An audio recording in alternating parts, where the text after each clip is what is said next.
Hey YouTube, so I went to Rausch Creek with Off-Road Consulting. This is Trail 36 and Trail 34. These are blue trails at Rausch Creek. I don't know what you mean.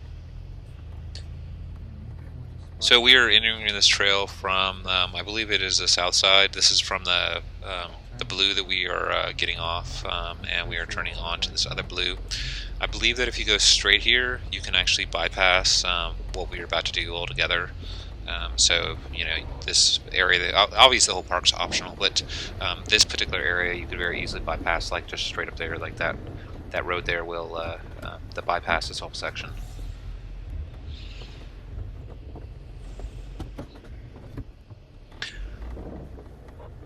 So this is very much similar to AOAA in that, like, the trees are very close to the Jeep. As you can see, we're having to make some little three-point turns to get around them.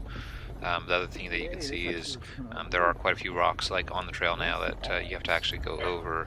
However, the rock size, like I was saying, it seems like it's a lot smaller than the typical blue at AOAA, but this is much similar to AOAA, and I don't want to make every single video like a compare and contrast, but this is the first time I've been to this park in a while, and I mean, we were there a couple months ago, You must have dropped it.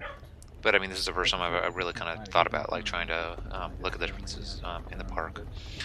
So we're stopped up here for a second or two, you know, I'll cut the video and then we'll continue airing down the Jeep in front of us, because apparently they hadn't fully aired down. And so there I am right there helping out with getting him aired down. And all day I'm in the light blue shirt with a light blue sweatshirt with the Coal Region logo on the front of it. And the club is the Coal Region Outsiders, but I think it is now a kind of a defunct club. It may not be. We might come back. We'll see. You'll see like a lot of the people at AOAA, like the people that work there and everything, have that logo on all their vehicles and stuff, and that's what that is. It's just like the locals. So when I get over this obstacle, there are basically two paths that you can take on this trail. There is a left-hand path and the right-hand path, and both of them, you know, are appropriately blue.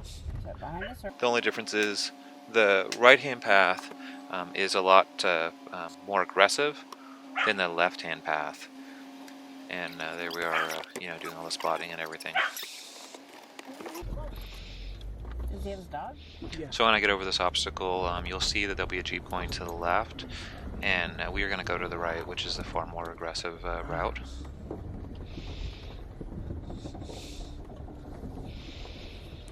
So the last time I was in this park, I think it was the last time, it was for Topless for Tatas.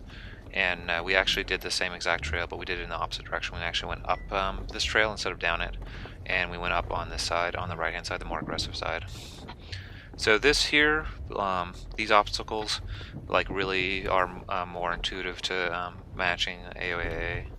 So if the whole trail was like this like little section here, it would probably be similar to like an AOAA blue trail. It's just like kind of like different trail, different terrain. Maybe a couple of obstacles on here would be, you know, borderline black, but you know, this area right here would be similar to say like Barney Rubble, you know, or say BA. I'm trying to think of other hill climbs that are blues, or sections of say Upper Anthracite. And then the other thing to keep in mind is, so because we are going down the trail, and I've said this in other videos, it makes the trail easier. So obviously, typically it's a little bit harder to go up the trail and a little bit harder, easier to go down a trail. So if you do encounter a section of a trail that you think might be challenging to you, you always have the option of trying to going around and you know, taking the trail from the other direction. So then you end up going down the trail instead of up the trail. You know, like you go down blacks and go up blues, or you know, you go up blues and down green, or down blues and up greens, or whatever the appropriate coloring is for you. But you know, maybe you just try the one slightly higher, but instead of trying to go up it, you go down it, and it, you know, won't seem quite so menacing.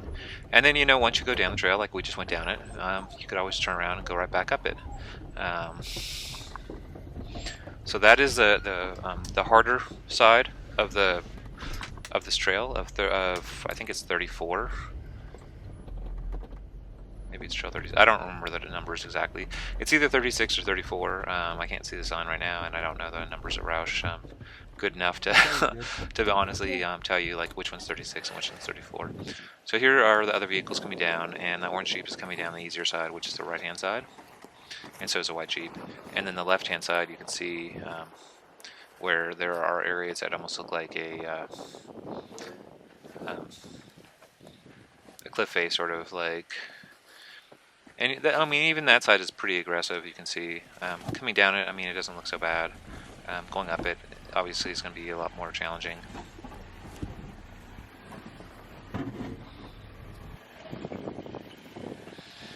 Here are all the Jeeps coming down, lining up. So these are the obstacles that I went over, and you can see they look like steps. They're like larger than steps. I mean, pretty intense stuff. that's like the rock there is basically like at the 6 foot level. I'm 6 foot high, and I'm holding the camera like at my face, and you can see that there are you know, like rocks like that, like the 2 of them in a row, like are stepped up to 6 feet. So they're like maybe 3 foot obstacles. I mean, they're pretty big obstacles.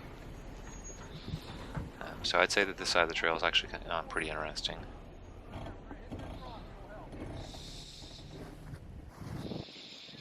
Now on this side, I am standing at the largest obstacle on the trail. There's obviously the path closer to the other side of the trail that is a little bit easier. So there's lots of different options here. You can see this kid, you know, climbing up it. You can see how big these obstacles are. I mean, he's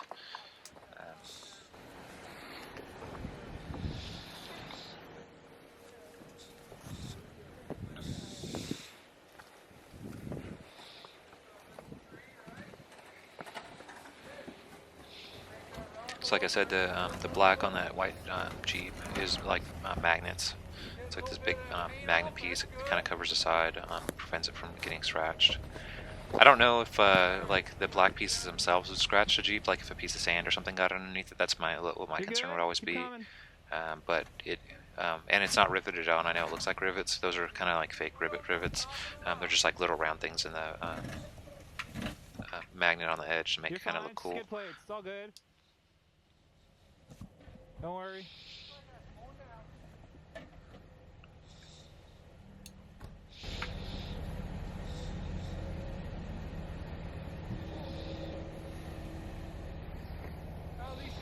That's Keith up there. Keith is our trail guide for the day, and he is just basically sending all the Jeeps down that side, except for me.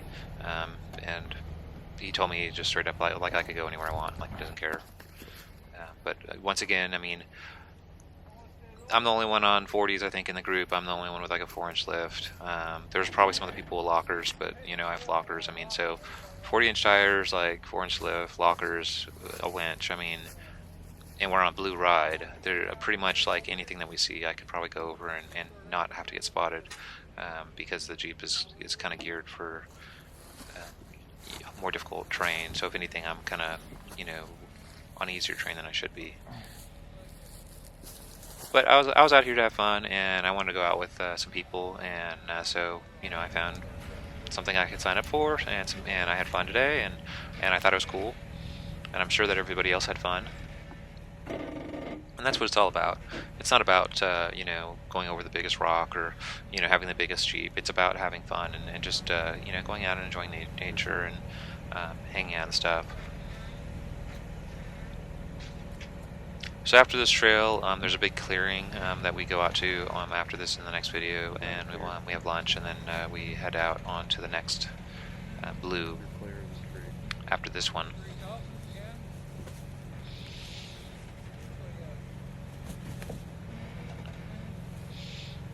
The thing that's interesting is when you look from the outside of the vehicle, you can see where every single rock is, and you can see where the tire needs to be. And if you look at like the previous video where you saw the footage inside the cab, or even like the earlier part of this video of the footage inside the cab, it's a vastly different point of view, because a lot of times, like especially when you're going up hills, you'll see that like you can't see the obstacle and you can't see the line that you're trying to get on. Where you know, when you're outside the vehicle and you're just like looking at it from like say this point of view, it's really quite obvious like where you need to be and where you don't want to be. So at this point, pretty much there's not enough space for people to get down, so everybody's going to start scooting forward.